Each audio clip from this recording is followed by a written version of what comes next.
Hello and welcome to the Kevin T channel. Today we're going to be discussing, or tonight, the difference between a real round and a dummy round.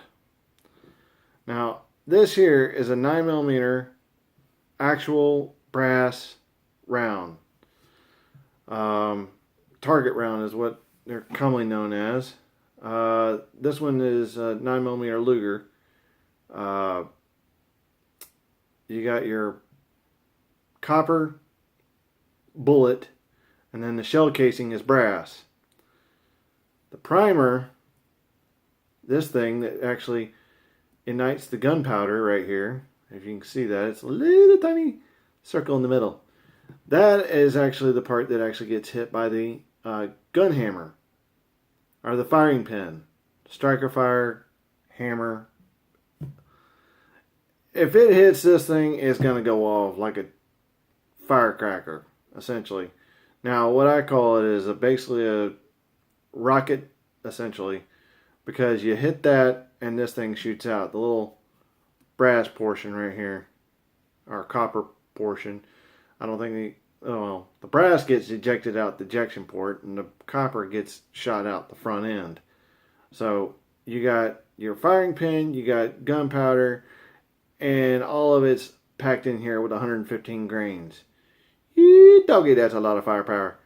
Then this goes moving forward. So essentially, you're rocket propelling this little piece of copper a couple thousand feet per second.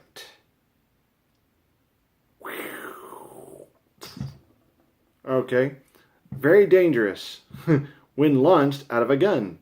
But by itself, unless it's hit by a hammer or a large object, it will not do anything. It will just sit there like a nut on a log and be docile. Now, this is what I call a dummy round. They're plastic, rubber for the firing mechanism. What would be normally here at the gunpowder point. But actually, this is just a rubber piece of rubber with a spring on the back end of it.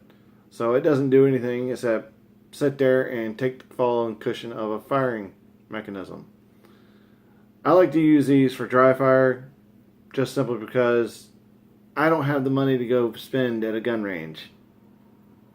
And it takes a while for us to get anywhere outdoors to fire. And so forth. I am so daggum tired, it's ridiculous. But yeah, that's the difference between, and of course these come in many different colors. You can see them in red, you can see them in orange. As long as they're not coated in a metallic way, then you know they're fake. Real, fake. Real, fake. So I try and keep my gun loaded with this, but not chambered, and the safety on. But if I'm just at home and I want to practice some, I'll load it with these. Some because I don't want a bullet hole through a rental house. I don't think the real estate company would look too fondly on that. And besides, bullets have a way of going through walls, going through glass, going through people. Not something I want to do.